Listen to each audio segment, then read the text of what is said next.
We're making turkey roulade. We split open a skin on but boneless turkey breast. I asked for 4 to 5 pounds. Once we butterfly it open, you want to put a little plastic on top and use your mallet to get it nice and even. I've pre-cut my butcher string so it's ready to go once we fill it.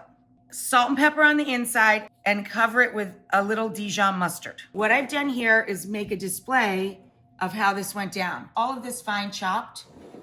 Per each turkey breast, you need this. Then I took about a half a cup of this herb combination, fresh, parsley, sage, rosemary, and thyme. I sauteed this in butter, 4 tablespoons of butter. I added a half a cup of herbs chopped, and then I deglazed the pan with a little brandy, or I used apple brandy. And then I added about a half a cup of white wine. And then I let that cool completely, and I moistened the stuffing mix, the little cubes, or you could just toast your own bread, of course, about 2.5 cups. Then I just let that set, and I added a little extra moisture with some turkey stock, or you can use chicken stock, of course. Now that it's cold, I'm gonna add 1 egg, spread that mustard around, all the way out to the edges. I added sausage to this stuffing. Per turkey, 8 to no more than 12 ounces of spicy or sweet sausage. I actually used a breakfast sausage. We're going to take this and evenly, this is a messy process, okay? I think I'm definitely pushing maximum overload there on the stuffing.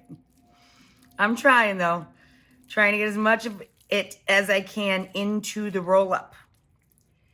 Then we're going to tie this off. And you see, I always cut an extra piece of string in unforeseen circumstance. And now we're just gonna trim the excess with my poultry shears.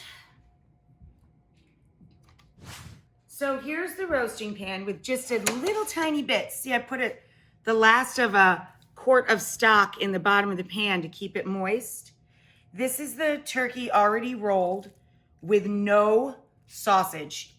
And this is the one with sausage, okay? Now, all we've got to do is season the outside of this one breast with salt and pepper. And I like a little Bell's Poultry seasoning.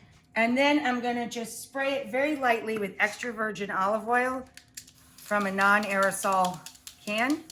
And now we're gonna cook this for 30 minutes at 425.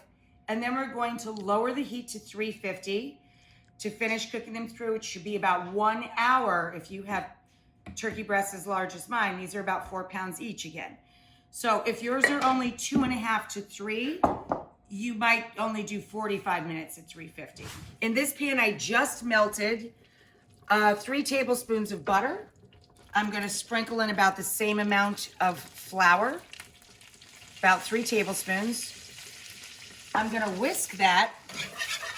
Now I'm gonna add black pepper, a little Worcestershire, and then I've got about 1.5 to 2 cups here of turkey stock or hearth bone broth. In this pan, I melted a few tablespoons of butter.